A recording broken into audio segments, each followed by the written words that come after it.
નમસ્કાર વિદ્યાર્થી મિત્રો, એસએન વિદ્યાલય શાળા પરિવાર દ્વારા ચાલતા ઈ લર્નિંગ પ્રોગ્રામની અંદર સામાજિક વિજ્ઞાન ધોરણ 9માં હું આપનું હાર્દિક સ્વાગત અને અભિવાદન કરું છું. વિદ્યાર્થી મિત્રો, કોરોનાની મહામારી વચ્ચે ગુજરાત સરકારે ધોરણ 9ની અંદર અભ્યાસક્રમની અંદર 30% ઘટાડો કરવાનું નક્કી કર્યું છે અને એ 30% ઘટાડાના પરિણામ સ્વરૂપે આપણા આ ધોરણ 9ની અંદર જેટલા બધા ચેપ્ટરો આપવામાં આવ્યા છે એ બધા ચેપ્ટરોમાંથી કુલ 20 ચેપ્ટરો આપવામાં આવ્યા છે. એ 20 ચેપ્ટરોમાંથી વિદ્યાર્થી મિત્રો 5 ચેપ્ટરો છે એ અભ્યાસક્રમમાંથી બાદ કરી દેવામાં આવ્યા છે. એટલે કે 30%નો અભ્યાસક્રમ આ કોરોનાની મહામારીના કારણે પરીક્ષાની અંદર એ 30% જે બાદ કરેલા પ્રકરણો છે એમાંથી પૂછાશે નહીં. એટલે એની તમારે એક્ઝામ દેવાની થતી નથી. હવે બાકી રહ્યો 70% અભ્યાસક્રમ. તો એ 70% અભ્યાસક્રમનો તમારે અભ્યાસ કરી અને એની પરીક્ષા આપવાની છે. તો વિદ્યાર્થી મિત્રો, આપણા કુલ 20 પ્રકરણમાંથી 4, 5, 6, 7, 8, 9, 10, 11, 12 અને 13, 16, 17, 18, 19 અને 20 તમારે કુલ આટલા પ્રકરણનો અભ્યાસ કરવાનો છે. 4, 5, 6, 7, 8, 9, 10, 11, 12, 13, 16, 17, 18, 19, 20 એટલે કે 1, 2, 3, 4, 5, 6, 7, 8, 9, 10, 11, 12, 13, 14 અને 15 પ્રકરણ આજે મેં લખ્યા છે. એટલા પ્રકરણ જેનો 70% અભ્યાસક્રમ આપણે ભણવાનો છે. હવે કુલ ચેપ્ટર રહ્યા 1, 2, 3, 14 અને 15. આ 5 પ્રકરણો તમારે ધોરણ 9ના સામાજિક વિજ્ઞાનની અંદર જેનો અભ્યાસ કરવાનો રહેતો નથી. અભ્યાસ કરવાનો પણ આમાંથી પરીક્ષામાં પૂછાશે નહીં. એટલે કે આ 30% જે પ્રકરણ છે એ બાદ કરી દેવામાં આવ્યો અને આ 70% જે પ્રકરણ છે, જે 15 પ્રકરણો છે, એ 15 પ્રકરણોમાંથી તમને 70% લેખે 15 પ્રકરણો છે અને 5 પ્રકરણો જે 30% લેખેના બાદ કરી દીધા. એટલે આમાંથી પરીક્ષામાં પૂછાશે આટલા પ્રકરણોમાંથી, જ્યારે આ 1, 2, 3, 14 અને 15 પ્રકરણમાંથી પૂછાશે નહીં. તો આવી રીતના કોરોનાની મહામારીની અંદર રાજ્ય સરકારે અભ્યાસક્રમ બાદ કરી અને નવો અભ્યાસક્રમ અમલમાં મૂક્યો છે. તો વિદ્યાર્થી મિત્રો, આજે આપણે એક નવું પ્રકરણ શરૂ કરવા જઈ રહ્યા છીએ. જે અભ્યાસક્રમ અંતર્ગત 13મું પ્રકરણ, ભારતનું સ્થાન, ભૂસ્તરીય રચના અને ભૂપૃષ્ઠ. ભારત દેશનું સ્થાન, એની ભૂસ્તરીય રચના અને એનું ભૂપૃષ્ઠ કેવા પ્રકારનું છે. ભારત દેશ દુનિયાની અંદર ક્યાં આવેલો છે, તેનું સ્થાન કેવું છે, તેનો કદ, તેનો વિસ્તાર, તેની ભૂસ્તરીય રચના, એનું ભૂપૃષ્ઠ કેવા પ્રકારનું છે અને એનો પહેલો ભાગ આપણે ભણીએ છીએ.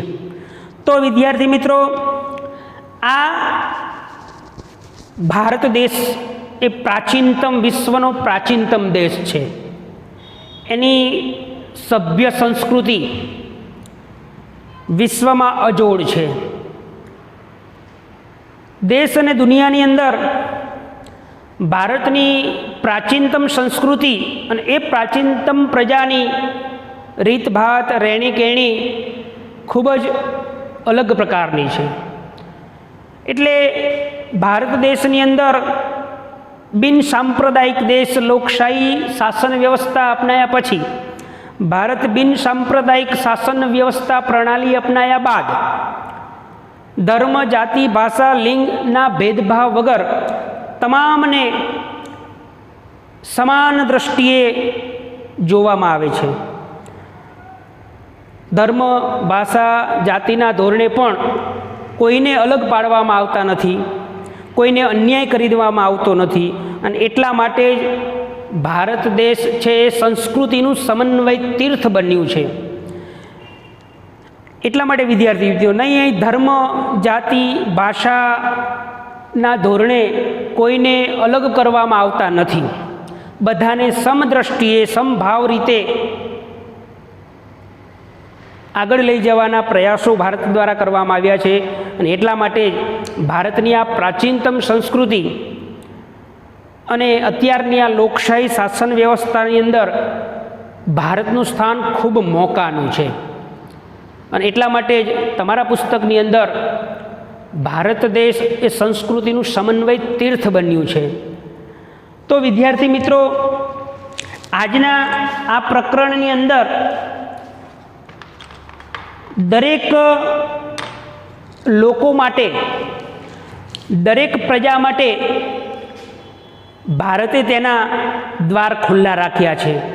અને તમે જોતા હશો, ઘણી બધી વિદેશી પ્રજાઓ ભારતમાં આવી અને વસવાટ કરી અને અહીં સ્થાયી થયા. પરિણામે જ એ સંસ્કૃતિનું ભારતીય સંસ્કૃતિમાં સમન્વયકરણ થયું. અને એટલા માટે પણ કહી શકાય છે કે ભારતીય સંસ્કૃતિ એ સમન્વય તીર્થ બન્યું છે. કોઈને પણ અન્યાય થાય નહીં એ માટેના પ્રયાસોમાં હર હંમેશા ભારતે પોતાનું યોગદાન આપ્યું છે.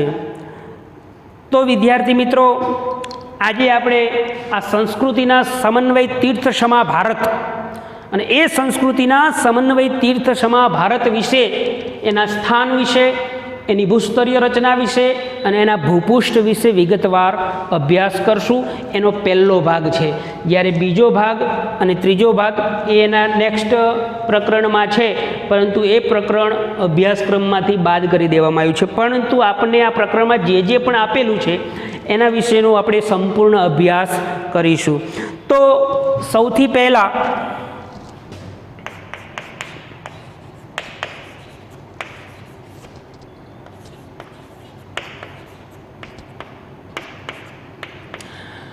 ભારત દેશનું સ્થાન.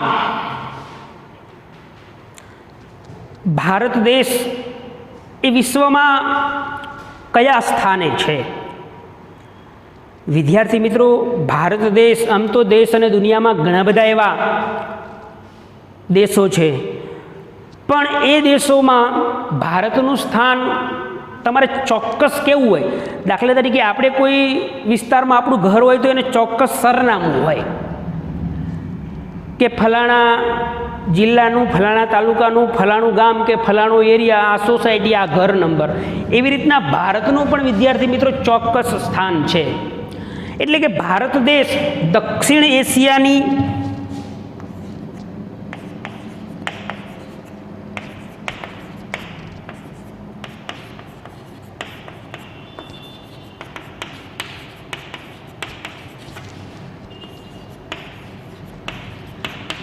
શું છે વિદ્યાર્થીઓ? ભારત દેશ દક્ષિણ એશિયાની મધ્યમાં હિન્દ મહાસાગરના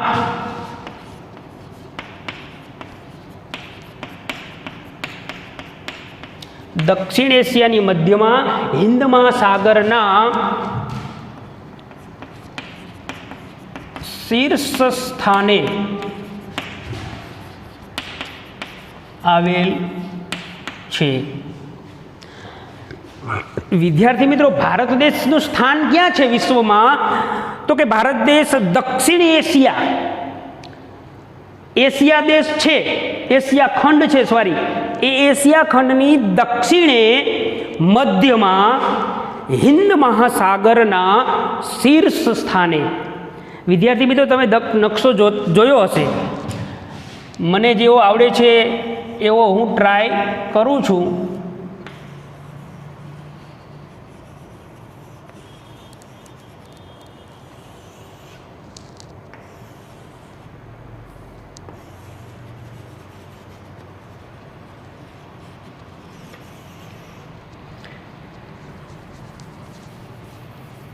બહુ જગ્યા નથી વિદ્યાર્થી મિત્રો, એટલે જેવો થાય છે એવો આપણે પ્રયાસ કરીશું.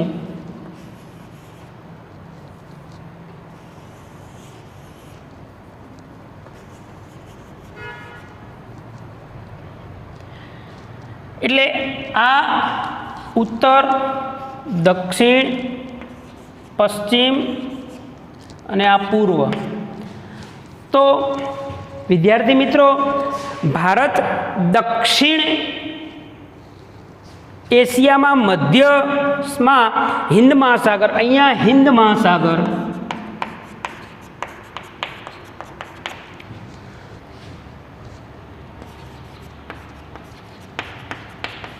અહીંયા અરબ સાગર, અહીં બંગાળાની ખાડી, અને એ બંગાળાની ખાડી અહીંયા હિમાલય ઉત્તર બાજુ. એટલે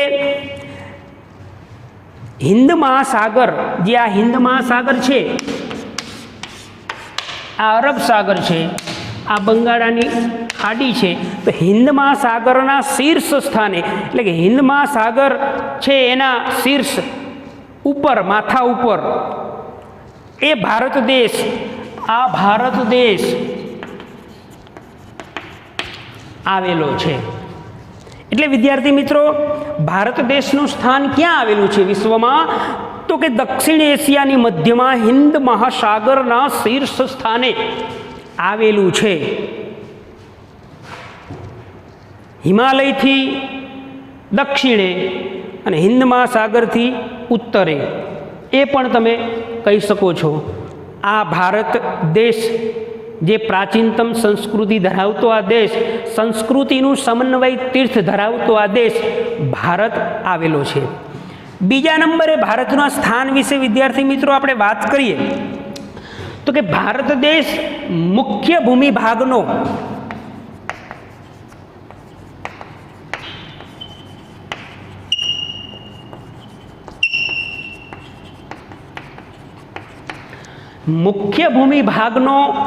વ્યાપ 8.4 અંશથી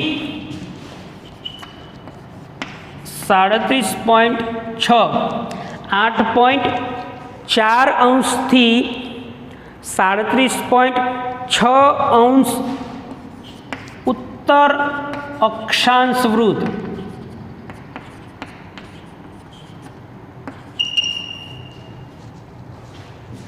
ઉત્તર અક્ષાંશ વૃત્તથી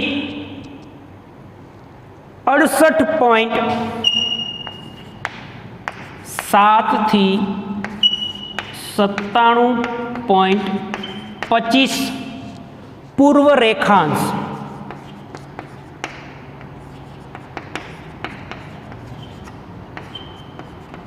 વચ્ચે ભારત દેશ મુખ્ય ભૂમિભાગનો વ્યાપ 8.4 થી 37.6 ઉત્તર અક્ષાંશ વૃત્તથી 68.7 થી 97.25 પૂર્વ રેખાંશ વૃત્ત વચ્ચે. તો આ ઉત્તર અક્ષાંશ વૃત્ત અને પૂર્વ રેખાંશ વૃત્ત વચ્ચે વિદ્યાર્થી મિત્રો ભારત દેશ આવેલો છે. હવે વિદ્યાર્થી મિત્રો, પૃથ્વીનો નકશો હોય, સમજી લ્યો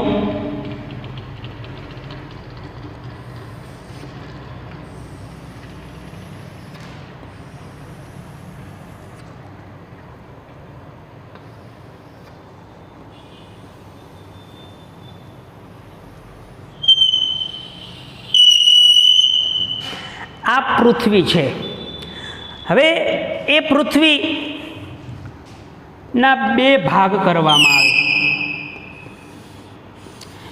0 અંશ અક્ષાંશ વૃત્તથી એના બે ભાગ થાય છે. આ ઉત્તર ગોળાર્ધ, આ દક્ષિણ ગોળાર્ધ.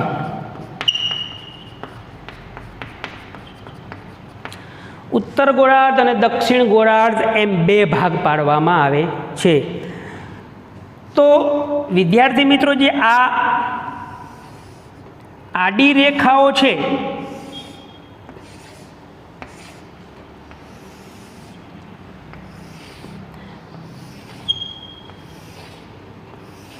એને અક્ષાંશ વૃત્ત કહેવામાં આવે છે અને ઊભી રેખાઓને રેખાંશ વૃત્ત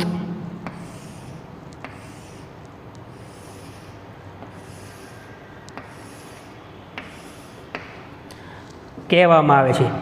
અહીંયાથી 23.5 અને અહીંયાથી આ 0 થી 23.5 ઉત્તર નોર્ધન અને દક્ષિણ સેટર્ધન. 0° થી 23.5 ઉત્તર નોર્ધન અને 0.5 થી દક્ષિણ ગોળાર્ધમાં 23.5 સેટર્નર્ધન, એટલે કે ઉત્તર અને દક્ષિણ 23.5 ભાગ પડે છે. એટલે કે અહીંયા કર્કવૃત્ત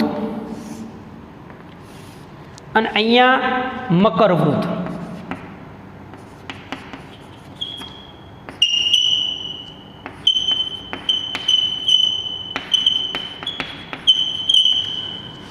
એટલે ઉત્તર ગોળાર્ધ, દક્ષિણ ગોળાર્ધ 23.5 નોર્ધન અને 23.5 સેટર્ધન, એટલે 23.5 ઉત્તર ગોળાર્ધ અને દક્ષિણ ગોળાર્ધમાંથી કર્કવૃત્ત અને મકરવૃત્ત પસાર થાય છે. આડી રેખાઓને અક્ષાંશ વૃત્ત કહેવામાં આવે છે, ઊભી રેખાઓને રેખાંશ વૃત્ત કહેવામાં આવે છે. આ આડી રેખા અહીંયાથી 90 અને અહીંયાથી 90 એટલે 180 પ્લસ આ 0 અક્ષાંશ વૃત્ત રેખા એટલે +1 બરાબર 181. ઊભી 180 રેખાંશ વૃત્ત પ્લસ બીજી 360 રેખાંશ વૃત્ત અને 181 અક્ષાંશ વૃત્ત. આ પૃથ્વીના નકશા ઉપરથી આપણને દર્શાવવામાં આવે છે અને એના ઉપરથી આપણને સમજ મળે છે. એટલે ઉત્તર ગોળાર્ધમાં 0 અક્ષાંશ વૃત્તથી 23.5 કર્કવૃત્ત અને આ 0 અક્ષાંશ વૃત્તથી 23.5 દક્ષિણ ગોળાર્ધની અંદર મકરવૃત્ત આવી રીતના ભાગ પડે છે. એટલે ભારત 8.4° થી 37.6 અને 68.7 થી 97.25 પૂર્વ રેખાંશ વચ્ચે આ ભારત દેશ આવેલો છે. એટલે અહીંયા તમે એ પુસ્તકની અંદર નકશા પ્રમાણે જોઈ શકો છો વિદ્યાર્થી મિત્રો કે ભારતનું સ્થાન ક્યાં આવેલું છે. એ બાબતે તમે નિર્ણય કરી શકો છો અને એનો તમે અભ્યાસ પણ કરી શકો છો. તો ભારત, એથી આગળ વાત કરીએ,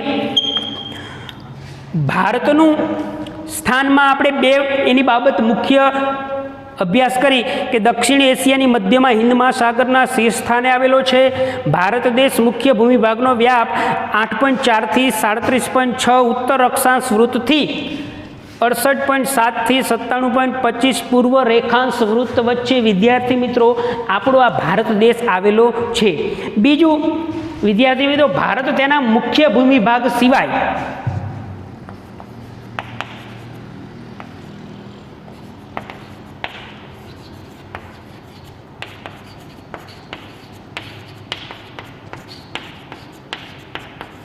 ભારત તેના મુખ્ય ભૂમિભાગ સિવાય તેમાં બે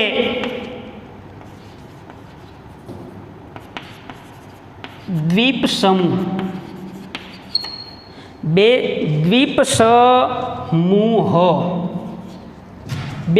સમૂહો આવેલા છે અને એ બે દ્વીપ સમૂહમાં લક્ષદ્વીપ અને અંદમાન નિકોબાર ટાપુ આવેલા છે. ભારતના મુખ્ય ભૂમિભાગ સિવાય એ મુખ્ય ભાગ ભૂમિભાગ સિવાય 2 દ્વીપ સમૂહો લક્ષદ્વીપ અને અંદમાન નિકોબાર ટાપુઓ આવેલા છે.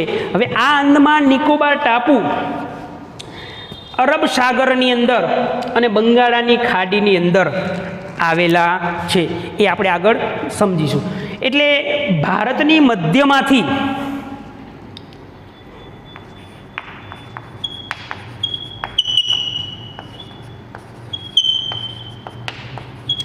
ભારતની મધ્યમાંથી 23.5 ઉત્તર અક્ષાંશ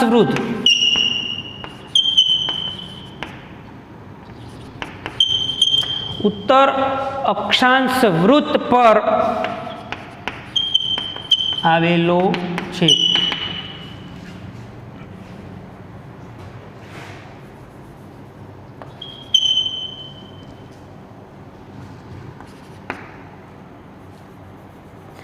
હવે વિદ્યાર્થી મિત્રો, ભારતની મધ્યમાંથી 23.5 ઉત્તર અક્ષાંશ વૃત્ત પર આવેલો છે ભારત.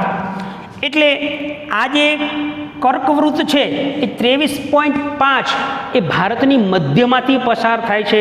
ભારતના કુલ 5 રાજ્યોમાંથી આ કર્કવૃત્ત છે એ પસાર થાય છે, અને એટલા માટે જ 23.5 ઉત્તર અક્ષાંશ વૃત્ત ભારત પર આવેલો છે. અને એ 23.5 અક્ષાંશ વૃત્ત પર આવેલો છે.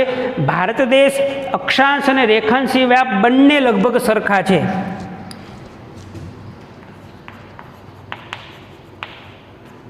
ભારતના મધ્યમાંથી જે અક્ષાંશ વૃત્ત અને રેખાંશ વૃત્ત પસાર થાય છે, એ અક્ષાંશ વૃત્ત અને રેખાંશ વૃત્તના કારણે દેશના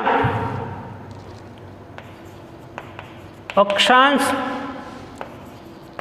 અને રેખાંશ, આ અક્ષાંશ અને રેખાંશ બંનેનો વ્યાપ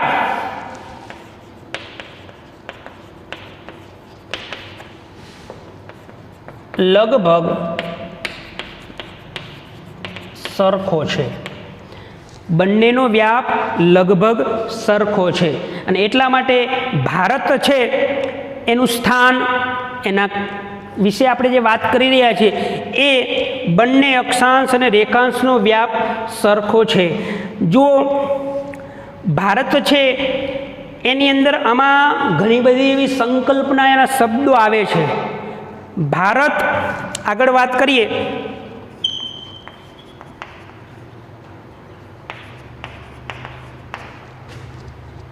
ભારત દેશ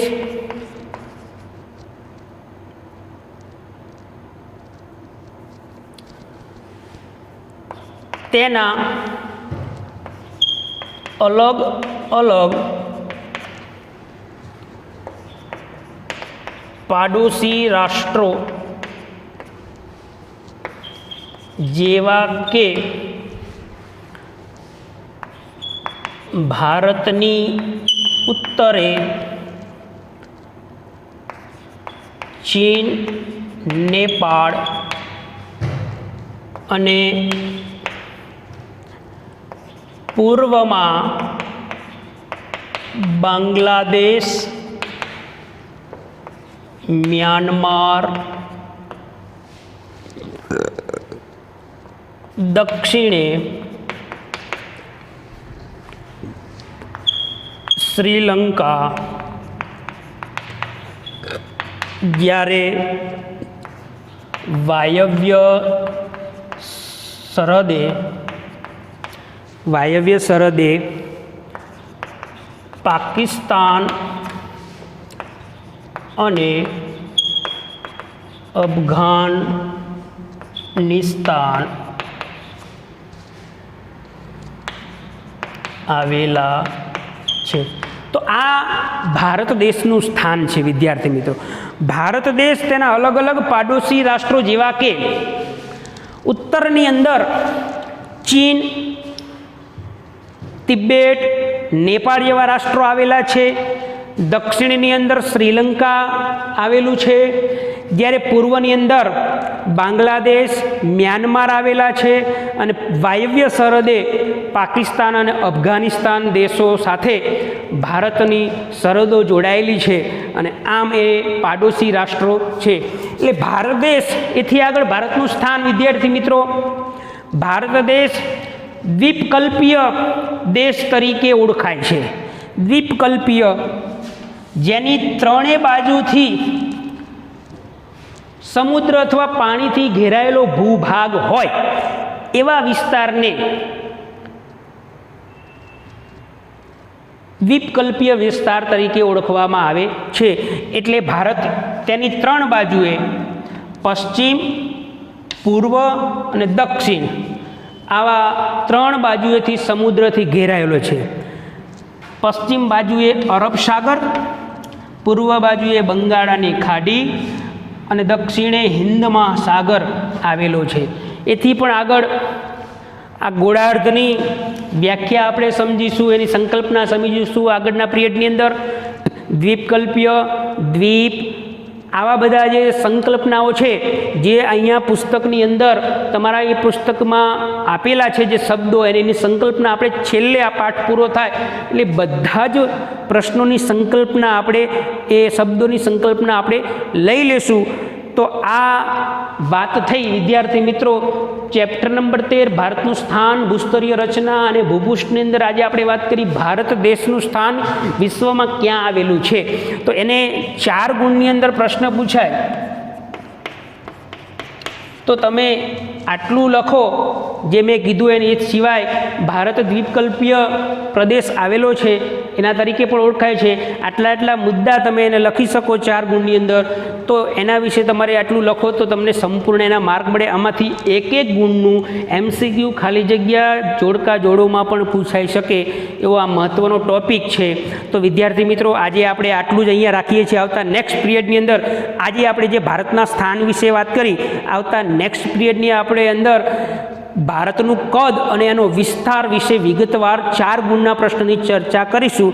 ત્યાં સુધી હું આપની રજા લઉં છું. જય હિન્દ, જય ભારત.